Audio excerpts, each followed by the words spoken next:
Good afternoon, everyone, and welcome to News 3 Now live at 4 on this Wednesday, halfway there. We're almost there, and summer is officially here in Madison. Right. Concerts on the Square debuts tonight for the season. 7 o'clock at the Capitol Square. We're going to talk to Maestro Andrew Sewell coming up, and it should be great weather They have tonight. a perfect night for it, yeah. And we'll get to the weather in a minute, but first, here's what's making news on this Wednesday. The state Senate has passed the 2-year spending plan. Rose Schmidt is live from the Capitol with more. It's your last chance to state your opinion on a possible transmission line coming to southern Wisconsin. Our Madeline O'Neill has more on that. And the Senate has passed a bipartisan bill providing billions of dollars in emergency aid to the southern border. Let's take a look outside today. You can feel the heat coming. Yes, summer is here. Yeah, this is a beautiful shot of the Capitol Square. Everybody, quick, put your blanket down. Yeah, this was shot earlier today because those blankets start going down about 2 o'clock in the afternoon for the concerts. First storms, then heat. Dana Fulton's in the backyard with more on that. Not for this evening, though. You're right. The concert should be just fine for us. We have some thin, high, hazy clouds looking at our visible cloud track. You can see them building in, but it's warm outside. It feels nice for us, and we are looking at any rain chances building in for this evening. That's the good news. Our Doppler track is going to stay pretty quiet for us. Actually, we aren't expecting anything new. Temperature-wise, again, we're sitting pretty close to average right now, about 83 in Madison, 90 though in Mineral Point is what we're picking up, close to 86 in Boscobel, and about 83 in Platteville and 84 in Janesville. So a little bit above average, but pretty close for us compared to this time yesterday. It is a bit of a jump from where we were at 24 hours ago. Dew points in the mid to upper 50s for most of the area, but to the south, those dew points a little higher.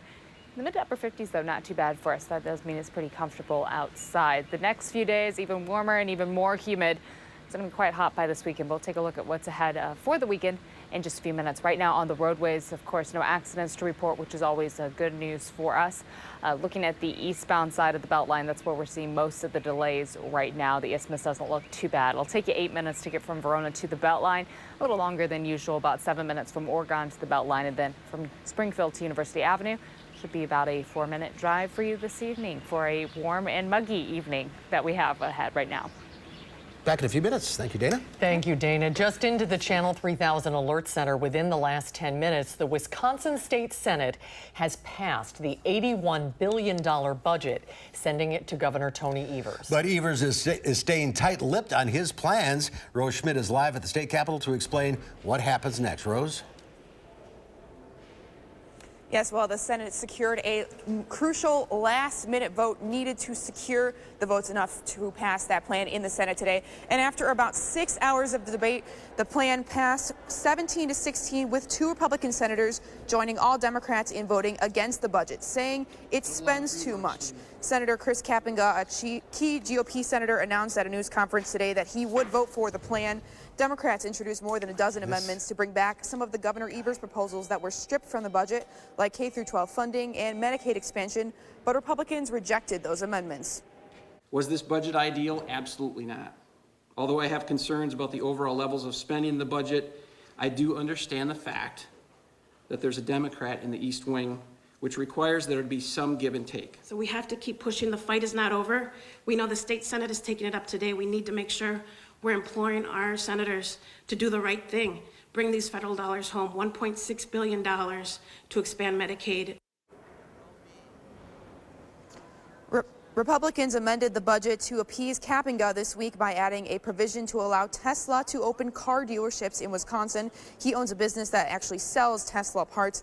Now, Governor Evers has the option now to line item veto parts of the budget or veto it completely, but so far he has not said what he will do.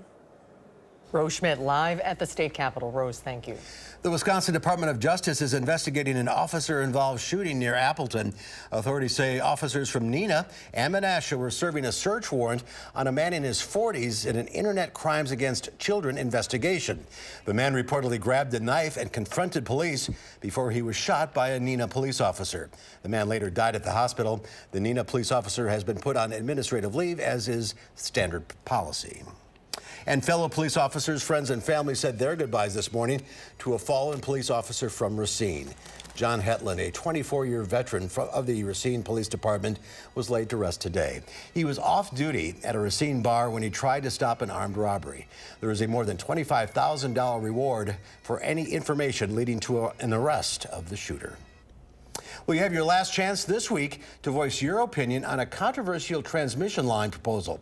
The $500 million Cardinal Hickory Creek power line would run more than 100 miles across southwestern Wisconsin. Our Madeline O'Neill is just back from a public hearing in Madison on the project. Maddie, what are people saying about this? Well, a lot of people are talking about this, right? A group of people, including farmers, property owners, and conservationists, are calling on the Public Service Commission to deny the project's application. They met outside before the packed public hearing today to voice their concerns about the joint project of the American Transmission Company, ITC Midwest, and Dairyland Power Cooperative. Now, it would add towers from Dubuque County in Iowa to Middleton, and ATC says it would bring clean wind energy into our state. But opponents question if there's even a need for the line when energy usage is flat in Wisconsin, especially with potential impacts to conservation efforts, property values, and tourism. This line is basically stitched between all these really important natural resource areas. And the fact of the matter is that, you know, in southwest Wisconsin, a big part of our economy is the tourism economy. So if we're going to protect our tourism economy, we need to protect the natural beauty and the diversity of this area. Opponents would like alternate options considered, like more solar and wind power generated here in Wisconsin, while ATC says this is an opportunity to bring in clean energy. Well, you have to understand how the electric system works. It doesn't start and stop at state lines. It operates on a regional system. And so right now there is development and activity of green renewable development in our neighboring states. And so what this line does is help move that energy into Wisconsin so that we benefit from the development of that power. ATC projects the line could provide Wisconsin customers net economic benefits between $23.5 million and $350 million over its lifetime. Another public hearing will be held at the PSC building at 6 tonight, as well as 2 tomorrow at Dodger Bowl Lanes in Dodgeville at 2 and 6 p.m. Now, comments can also be submitted in writing through Friday. We'll link you to that on our website. The Public Service Commission has until September 30th to make their decision. We'll have more on this story coming up at 6 as well. We'll see you then. Thanks, Maddie. Well, one of the largest projects along the Beltline is complete. The brand new Exact Sciences building opened today with a ribbon cutting. This afternoon, the 169,000 square foot laboratory and warehouse will process the colon cancer testing kit Cologuard. Officials with Exact Sciences say they'll be able to process nearly 7 million tests per year with the new building.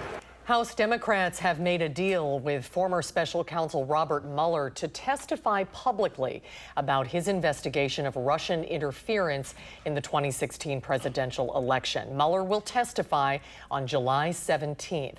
At a news conference in May, Mueller said he did not want to testify, arguing that his report speaks for itself.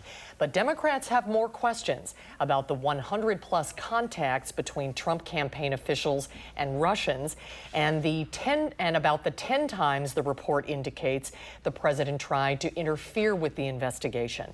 Republicans are expected to hammer home there was no conspiracy with Russia. I think it's very important that the American people hear from Mr. Mueller as to what he did find, what the results of that 2-year investigation were. My Democratic friends seem to be fixated on the idea that Trump covered up a crime that no one committed. The president responded today with a 2-word tweet: presidential harassment. The House Oversight Committee has voted to subpoena testimony from White House counselor Kellyanne Conway. This comes after a federal agency recommended that she should be fired for repeatedly violating a law that limits the political activities of federal employees. Chairman Elijah Cummings has warned that his panel would vote to hold Conway in contempt if she ignores the subpoena. Congress is racing to agree on a multi-billion-dollar border funding bill and send it to the president's desk before the 4th of July holiday recess, while a tragic image is revealing the grim reality facing many migrants. We'd like to warn you viewers that the photo in this report is disturbing. Natalie Brand has more details from the White House. The yeas are 84 and the nays are 8. The Senate has passed its own version of a $4.5 billion emergency funding bill for the southern border, setting up a reconciliation showdown with a bill the House passed Tuesday night. Earlier, Minority Leader Chuck Schumer invoked this devastating photo of a father and his toddler daughter who drowned while trying to swim across the Rio Grande. How could President Trump look at this picture and not understand that these are human beings fleeing violence and persecution? The photo is another example of the humanitarian crisis at the southern border, and it follows reports of filthy conditions at a migrant detention center in Clint, Texas that lacked food and soap. Border Patrol officials pushed back on the reports at a Senate hearing. We have brought in shower facilities. We've increased, as I mentioned in my oral statement, the amount of operational funding that we're spending on consumables, diapers, food. There is a huge disconnect between your testimony and between what we are getting as reports. The House-passed border funding bill contains stricter standards for the care of detained migrants, but the president has threatened to veto it, preferring the Senate version of the bill, which includes more money for enforcement. I just spoke with Nancy Pelosi, and we had a good conversation having to do with the bill, humanitarian aid at the border. President Trump expressed optimism for the funding deal before heading to Japan for the G20 summit. The Senate and the House will get together. I think they'll be able to do something. Lawmakers want to get a reconciled bill on the president's desk before the July recess. Natalie Brand, CBS News, the White House. And the latest fight for border funding comes as U.S. Customs and Border Protection is going through a leadership shakeup. The agency's acting commissioner, John Sanders, abruptly resigned yesterday. Acting ICE Director Mark Morgan will take over. Well, it's not just us expecting a heat wave this week. It is a scorching start to summer across Europe. Temperatures are soaring past 100 degrees in parts of Spain, France, and Germany, about 20 degrees above normal. Paris is banning old cars from the streets because the heat aggravates pollution from the vehicles.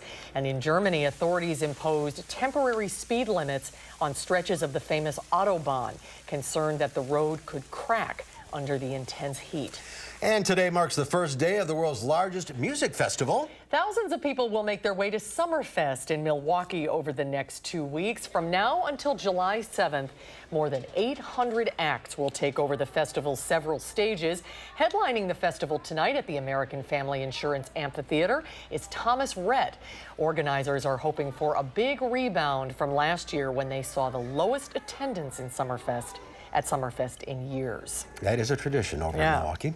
Well, there's more to come at 4. Facebook is getting into the cryptocurrency business. Thank you. It is confusing. We'll find out more about the project called Libra and why some people are not too thrilled about it. That's when Live at 4 continues.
Well, earlier this week here on Live at 4, we told you about how many college students face food insecurity. Around 20% of students at four-year colleges are food insecure, meaning they lack reliable access to affordable, nutritious food. It's a problem often overlooked, but one of the Second Harvest Food Bank is hoping to tackle with its new Helpful Food program.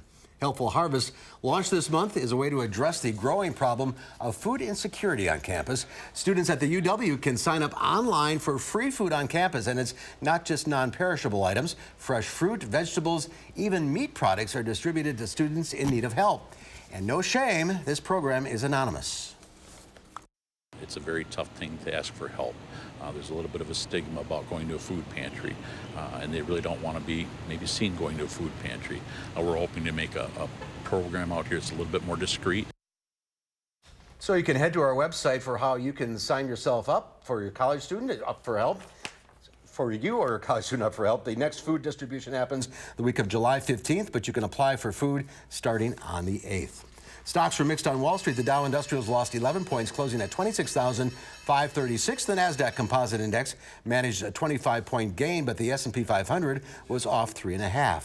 Well, Facebook is trying to break into the cryptocurrency industry with a venture called Libra. But not everyone is hitting the like button on this move. Joining us now is UW political science PhD candidate Ben Power, who recently had an article published in the Washington Post about Libra. Ben, great to see you. Welcome to Live at 4. Thank you very much. Before we talk about Libra specifically, can you explain, and I know it's complicated, but in broad strokes, what cryptocurrency is? Well, the way that I think about it is it's just a form of money that isn't backed by a central bank. So the US dollar... dollar... like digital money. Exactly. It doesn't have coins, there's no notes, anything like that. But instead of it being issued by a bank and ultimately backed by the Federal Reserve, there's just some mathematics behind it. And so with Bitcoin, you kind of have to trust the math rather than trusting the central bank. Well, how do you use it? You can only use it online. And one of the tricks is that it's really, really complex. It's been something that only sort of... traditionally people with a computer science background can do. And so one thing Facebook is trying to do is make it more accessible and build it into platforms like WhatsApp, like Instagram, and like Facebook Messenger. Okay. I don't know how to like condense this down. So why do we need this? I guess maybe I should say that, because right now you can make online transactions with your bank. You can use dollars. Why would you need to use digital currency? So Facebook's arguing that the real need for Libra comes in the developing world and amongst the underbanked. So they say that there's 1.7 billion people in the world who don't have access to sufficient financial services, and they're trying to make it easier to get access that way. So that's the real pitch that Facebook's going at with this Libra project in particular. What do the critics say? The critics are talking about some of the privacy implications of this, because you'll be trusting Facebook not just with details of all of your browsing activity, who your friends are, but also with everything that you buy on the internet. And that's a lot of data. And there are concerns that if they combine everything they know about you already with everything they know about what you buy, when you buy it, and all of that, that you'll be able to be targeted much more effectively by advertisers. And they don't have the best track record on this. They don't. Facebook's promising right now that they're not going to combine this data on payments with the data on your social activity, but they promised back in 2014 when they bought WhatsApp, which is another messaging platform, that they wouldn't ever merge the back ends of those two systems. And they did just that. And so the EU fined them for it in 2017. And so they don't have the best record. One of the things we have to do if we're going to buy into Libra is trust companies like Facebook and the other big corporations they're working with. How is Libra, or how we should mention Libra does not exist yet. It's not something you can participate in yet. They're hoping to start a trial of it next year. How will it be different than Bitcoin? Because one of the big criticisms of Bitcoin is the volatility of it. Yeah. The value of it swings all over the place day by day. How will Libra be different? So there's two ways in which it's going to be different from Bitcoin in that regard. One, they're promising that the value will be stable. And the way they're going to make sure of that is by holding a US dollar or a euro or some other really solid currency for every unit of Libra that exists. So they're going to promise that full backing with normal currency. Because right now with Bitcoin, the value of Bitcoin is based on how many people want to buy Bitcoin. Absolutely. There's nothing really tangible behind it. So that's one way in which Libra is going to be different. And another way that it's different is that with Bitcoin right now, anybody can sort of run the code. You or I could run it at home if we wanted. But Libra's a much more closed system. Facebook is working with 27 other partners in something they call the Libra Association. So it's not only Facebook, although they're the ones really driving it, but we have to trust those 28 partners in the association. Whereas with Bitcoin, you don't trust any one individual. You trust tens of thousands of people all around the world, no one of which can sort of change your bank balance. That's a lot of trust. It's a lot of trust, and that's, I think, one of the things that Facebook's really going to struggle with this Libra project. You have to trust Facebook, you have to trust its other companies like Uber and Lyft, and you've also got to trust in the idea of a currency you can't see or touch or feel. It's a brave new world. It's a brave new world indeed. It really is. Well, do they have a timeline on this? So the timeline is that they're announcing it now and they're trying to work with regulators. It's gotten a lot of pushback, particularly in Europe, but there'll be hearings next month, in the middle of next month in the US. And then we'll see whether they can start to get this trial rolled out next year, and it will be at least a couple of years until you or I are sending each other Libras instead of dollars. We'll keep We an eye could on spend it. a lot more time on this. We will bring you back for sure. Thank you. Ben, thank you. Great to see you. Great information. Well, how much time do you spend sitting each day? Probably more than you think and more than you should. As it turns out, some kinds of sitting are worse than others. Don't get off that couch. We'll have this story. Why are we sitting? That's not good. We should be standing. The story's coming up after Dana's forecast.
Take a look at this unusual view in Lithuania. A stork decides to obey the law and crosses the road perfectly on a pedestrian crossing. The video was shared on Facebook by Lithuanian police. Be like a stork, do not hurry, and always use a pedestrian crossing, police said. Some commentators believe the stork showed a good example for people to follow. Now, if we could just teach the wild turkeys around here to do that. Yes. They're everywhere. They don't care. They don't use the crosswalks. Now, here's something we don't expect to see or hear today. The Attorney General, actually, of the United States is playing bagpipes. It happened right before his remarks at the U.S. Attorney's National Conference. Barr joined in with a group of performers for the New York Police Department. Turns out the Attorney General is actually a serious bagpiper. Before his legal career began, Barr played with a bagpipe band and also performed in a number of competitions. Who knew? That's pretty impressive. It's very challenging That to is do hard. that. I have a friend who plays bagpipes. really? Yes, and it's very challenging. Such a strange I know, thing. isn't that I love it. I think it talent. sounds so great. It's tough to play, you know, at home. It's a little loud. You just Disturb the neighbors. just sit on the neighbors. That's always great. It's one thing you need to notice. By the way, you got a bagpiper moving in next door. Heads up. Heads up.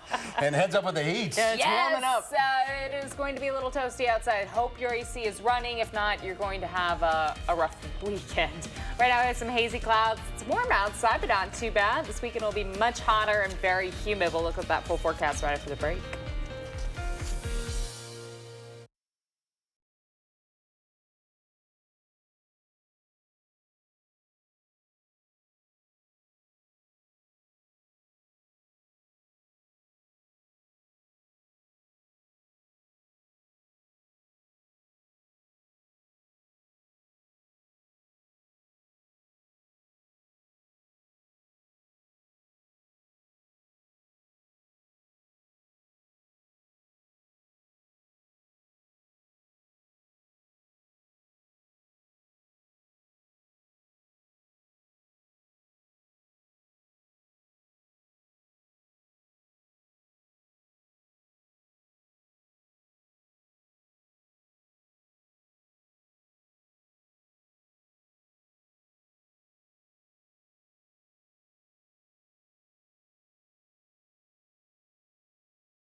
Right now, it's not too bad outside at all. Pretty warm. A few high hazy clouds, but otherwise really pleasant with that sunshine.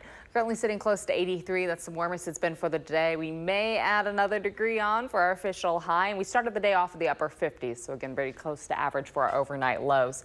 Right now, our Doppler track is nice and quiet. That's good news for us. Your evening plans should be all good to go if you're headed outside. We aren't expecting any showers to come through for this evening. But as we do look ahead into the next several days, we are looking at the chance for a few more showers and thunderstorms to start to develop for us. Right now, the shower chances are staying to the south, but this warm front off to the west is going to steadily lift northeast, passing overhead tomorrow. We're looking at the chance for some showers and thunderstorms tomorrow. And then, of course, behind that front, warmer air is certainly going to move in for us for the weekend. It's going to be humid outside as well. Our temperatures and our dew points will be climbing. Again, 83 in Madison, close to 78 in Milwaukee. Milwaukee, though, a little cooler to the east, and La Crosse at about 85. Dew points right now aren't too bad. We're in the mid to upper 50s.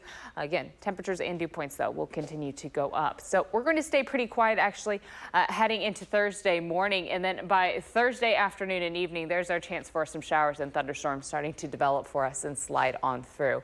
By Friday morning, we may have a few lingering showers, and then later in the day, there will be a slight chance for a few showers to pop up for us coming in for later on Friday. Our severe weather potential for today is staying off to the west. That's the good news. Tomorrow, though, we do have a slight chance for severe weather to develop mainly later in the evening for us. And the concern there is to have some very heavy rainfall at times. It's going to be very warm and very humid outside as that warm front lifts on over. So that risk could bring some heavier rainfall and some stronger wind gusts also later on. And then by Friday, that marginal risk is again later in the day, even though there isn't a great chance for anything to develop on Friday because it is going to be so warm and humid. Anything that does pop up could be a little strong for us. Overnight, we are going to see a mostly clear sky. Temperatures will be in the mid to upper 60s for overnight lows. Thursday morning should be pretty quiet. In the afternoon, we're in the upper 80s for those afternoon highs. And then in the evening and overnight, again, that's when the shower chances are going to start to push in for us. And we could be dealing with some pretty strong thunderstorms mixed on in, and that severe potential carries into early Friday morning. That slight risk for some stronger thunderstorms will pop up again for Friday afternoon, but again, we don't see a lot of moisture coming in for us. Dew points tomorrow, again, we're in the mid to upper 50s right now as our dew points, and it doesn't feel too bad outside. Tomorrow, we're in the mid to upper 60s. It's a little more humid, and then we get close to 70 again for Friday afternoon with our dew points. And when we start to see our dew points creep close to 70, that's when it feels just a little muggy, a little sticky outside. So we do have a few alert days in the forecast. We've added a few more in. For Thursday night, heading into Friday morning, the chance again for some strong to severe thunderstorms overnight. Anything that does pop up could have the chance to really be severe for us. And then heading into the weekend for Friday, Saturday, Sunday, and Monday, so 5 alert days in a row. We do have very warm conditions. Temperatures will be near 90, and those dew points will be in the mid to upper 90s. So because of this, we have the alert days stretching all the way into the start of next week, our first really hot stretch of days for this weekend. So outdoor plans this weekend, make sure you stay very, very hydrated. Overnight lows in the mid to upper 60s for us, mild and muggy. And then by tomorrow afternoon, we're in the mid 80s for those afternoon highs. It's going to be very warm and humid. The thunderstorm chances develop late in the day for us. It's not going to be an all day long threat. The chance comes in later on. So there's our stretch of alert days with the warmer air and with the thunderstorm chances for Thursday night. We're in the mid 80s for Thursday, upper 80s on Friday, and they stay near 90 through the weekend. We should be in the low 80s for our afternoon highs. So that is quite toasty, even for July. Looking ahead to Tuesday, Wednesday, and of course the 4th of July, that stretch of days there is going to be our next system, bringing the chance for some showers and thunderstorms. And it'll stay humid for us throughout the rest of next week. But this weekend, it could be very, very hot outside. So it's something you're just want to keep an eye on the little ones. And of course, anyone who maybe is a little older, just make sure everyone can stay cool and in the shade. Yeah, and without air conditioning. And without air conditioning, absolutely. And your pets. And the pets. So keeping an eye on everybody, yes. All right. We'll be ready to sweat. Thank you, Dana. Thank you, Dana. Well, we know that sitting is bad for you. Well, a new study suggests that not all types of sitting are equally unhealthy. Hillary Lane has the details. Move more and sit less. That's been the advice from researchers looking at the negative effects of sitting for long periods. Now, new research suggests the type of sitting may make a difference. Sitting while watching TV increases your risk for heart disease and death. Workplace sitting does not. The study looked at more than 3,500 people for 8 years and found people who watched 4 or more hours of TV a day had a 50% greater risk compared to those who watched less than 2 hours. Dr. Keith Diaz from Columbia University Vagelos College of Physicians and Surgeons is the study author. We think it has to do with the nature of the sitting habits. So when you sit and watch TV, you sit for hours at a time, 3-4 hours straight, versus when you're in the workplace, you're going to the copy machine or a printer or a coworker's desk, and so you're breaking up your sitting.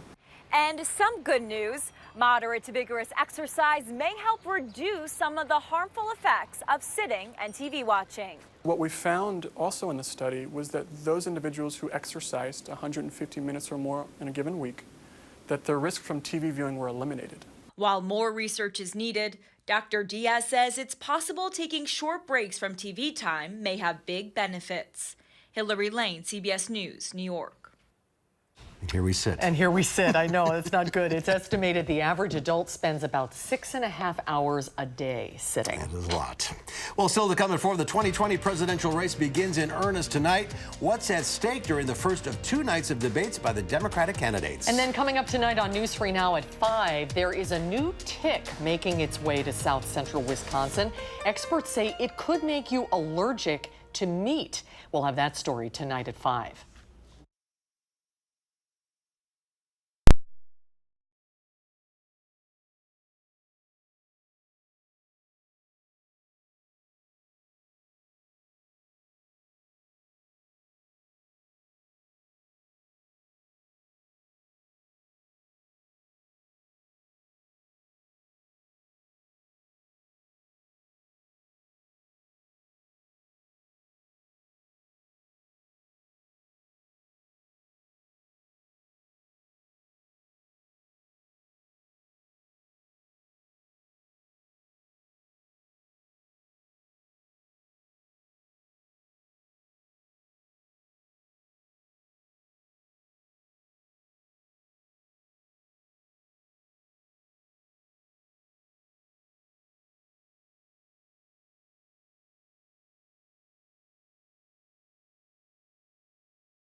Oh, this is a live look from the Henry Vilas Zoo. This is a rough week for the polar bears. No polar bears out in this heat. No. The water looks nice and clear, though. Does. Well, for many voters, it is the beginning of the 2020 presidential campaign. Tonight, the Democratic Party holds the first of a two-night debate with 20 candidates taking part overall. I am running for President of the United States. I am a candidate for President of the United States. Are you ready for a political revolution? For months, they've been making their case, raising money and working the crowds. But the 2020 Democratic race for the White House kicks off in earnest tonight with the first two-night debate in Miami. A whopping 24 Democratic hopefuls are vying to take on Donald Trump, the largest field in recent history. 20 of those made the cut to appear on the debate stage, randomly divided into two groups. 10 on each night. The debates are really going to pose a challenge to these Democratic candidates. The the stage is going to be crowded. So the opportunity for a candidate to break through is pretty slim. You're not going to get a lot of time. 4 of the 6 top polling candidates will face off the second night, including former Vice President Joe Biden and Vermont Senator Bernie Sanders, making that the night with the biggest stakes, particularly for Biden, who has been leading in most Democratic polls. He's the big guy in the race now, and they're going to want to bring him down. So I think he's going to be a target in this debate, and he has to demonstrate that he can hold his own. He can't make a flub. Massachusetts Senator Elizabeth Warren, surging in some polls, takes center stage tonight, sans most of her toughest competition, giving her a primetime chance to shine.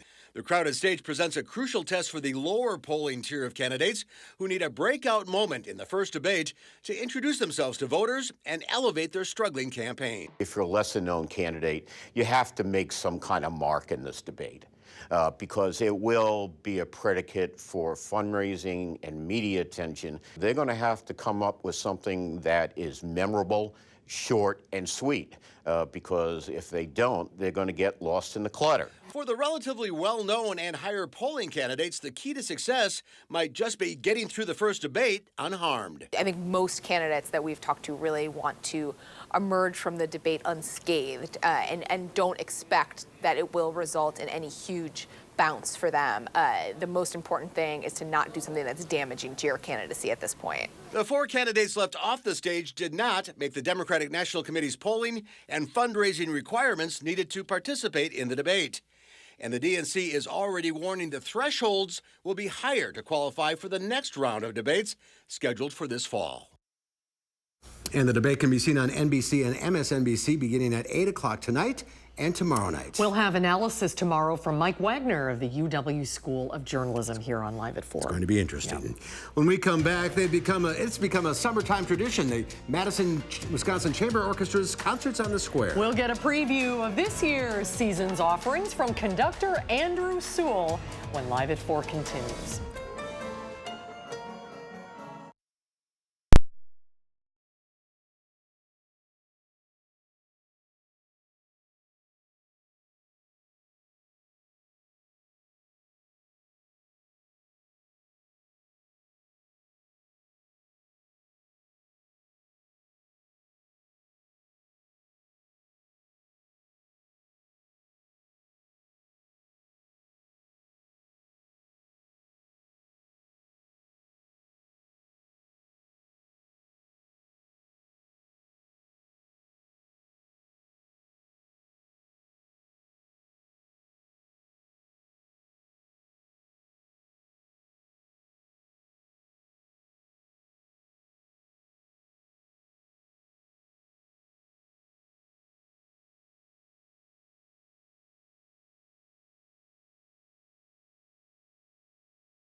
Nothing too new in traffic world for us. No major accidents to report. And as far as slowdowns are concerned, the Beltline is looking how it usually does around this time. The westbound side, a little slower around Fish Hatchery Road, and then speeds improve. But on the eastbound side, those speeds down into the teens, closer to John Nolan in the 20s. And then things get better once you get east of John Nolan. It'll take you just about 27 minutes to get from Janesville to the Beltline. Then from Sauk City to Middleton, about 17 minutes. Also 17 minutes to get from Sun Prairie to downtown. That's a quick look at traffic. All right, Dana, thank you. It is going to be a beautiful night to be outside and listen to some music. We caught up with Wisconsin Chamber Orchestra Director Andrew Sewell earlier today for a preview of this season's Concerts on the Square. Well, you won the weather lottery. It's going to be a beautiful night for tonight's concert. Tell us about tonight's concert. It's East meets West. Yes, actually, it's a combination of Russian composers and French and Spanish and German composers. So, if you like, Western music from Russia to France.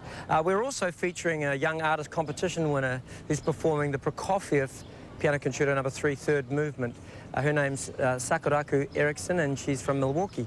So the music on the program is Tchaikovsky's Francesca da Rimini, some Ravel waltzes, a couple of Sousa marches, as well as music by from the opera of Hansel and Gretel by Humperdinck. So what are some of the seasons? Get your head around that mouthful. What are some of the season's other highlights? Well, we've got, this is the 50th anniversary year of Beatles' Abbey Road album. And so our fifth concert on July the 24th, we're featuring Genes and Classics, the Canadian tribute band, and they're going to a whole concert devoted to the Abbey Road album. Side A, the first half, side B, the second half, if you remember what side A's and side B's are on the record. And then the last concert features a piano concerto, another by Rachmaninoff, the full concerto with Ilya Yakushev, a fantastic Russian soloist. So we've bookended the season with two big classical concerts, July 4th next week, and on the third concert, July the 10th, we're featuring local accordionist virtuoso Sergei Belkin, playing a number of audience favorites, and that's called Finlandia, and also features the music of Sibelius. And the one that perhaps a lot of viewers might like to hear is the fourth concert, which is Film Night, a tribute to John Williams and all the great Oscar-winning film scores that go with that. The Independence Day concert is July 3rd, and I understand you have a guest conductor that evening. Yes, we do. His name is Peter Rubart. He's from Florida. He has three orchestras down there, the Pensacola, Meridian, and Gulf Coast Symphony in Mississippi. He's coming to guest conduct. Of course, it'll be the 1812 Overture, American Frontier, a lot of patriotic music, as well as fanfare for the common man. So something for everyone. And we like to stand up all the veterans and as the branches of the military are played their songs, and we invite them to stand and be recognized for their service. This concert series has to be so much fun for you to do, to put on, to bring this music to such a huge group of people. Yeah, it's both challenging and as you say, very satisfying. I think over the years, what I've learned about these concerts, it's a very specific type of concert format. An hour and a half or so of music while the sun lasts, the daylight lasts, followed by shorter pieces of maybe 6 to 9 minutes that people can, listen to happily while having a picnic. And for those that serious listeners, they come and sit up closely, and the people that just want to hang out with their friends and chat, they can be further out. But another thing that I've been doing is in the last 2 years is I've done actually a full symphony or symphony type of program on the last concert, so that it almost reflects like an indoor series concert where you have like an overture, a concerto, and a symphony, and that seems to also be palatable to people. So we're trying different things. Well, you're doing it right, that's for sure. 7 o'clock tonight, 7 o'clock every night for the next 6 Wednesdays. Concerts on the Square, a Madison tradition. Yeah, summer's officially here when it's the first Concerts on the Square. Conductor Sewell, thanks for being with us today. Andrew, great to see you. Have a great concert. Thank you both very much. Great to talk to you. And we'll be right back with a final check of your forecast.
As we said, a perfect evening for concerts on the square. Yes. A great evening to head downtown. We're looking at overall a partly cloudy sky. We have some thin, high, hazy clouds for us right now, but really pleasant. Here's a live look from Platteville with our Queen Bee Radio Sky Cam. Again, those high, hazy clouds coming through, but they aren't bringing any rain for us. Thankfully, our Doppler track's nice and quiet. Temperature-wise, it is warm. 83 right now in Madison, 84 in Janesville and in Platteville. Compared to this time yesterday, it's a little bit of a jump, a few degree jump for us. Those dew points, though, in the 50s, so it really doesn't feel too bad outside. We'll stay in the 80s for a little longer, then we'll fall to the upper 60s for our overnight lows tonight. And then looking through the next few days, we do have a few chances for storms developing late on Thursday, and then the real heat arrives. Even though we'll be in the mid-80s again, those dew points, when they start to creep up, that's when it starts to feel really That's oppressive. sticky and muggy. I hate the humidity. We get the real summer this weekend. All right. All right, thanks, Dana. And coming up tomorrow here on Live Before, we'll find out what's happening in the 608 this weekend with Emmy Fink. And we'll go behind the wheel with Harvey Briggs. We'll find out what he thinks of the all-new 2020 Kia Soul. That's coming up tomorrow on Live at 4.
In today's Final Touch, winning a big lottery jackpot may not be enough to afford the most expensive home currently for sale in America. Even though the massive Bel Air property just took a $50 million price cut, the Chartwell isn't just expensive, it's famous. The estate was featured in the opening credits of the Beverly Hillbillies TV show in the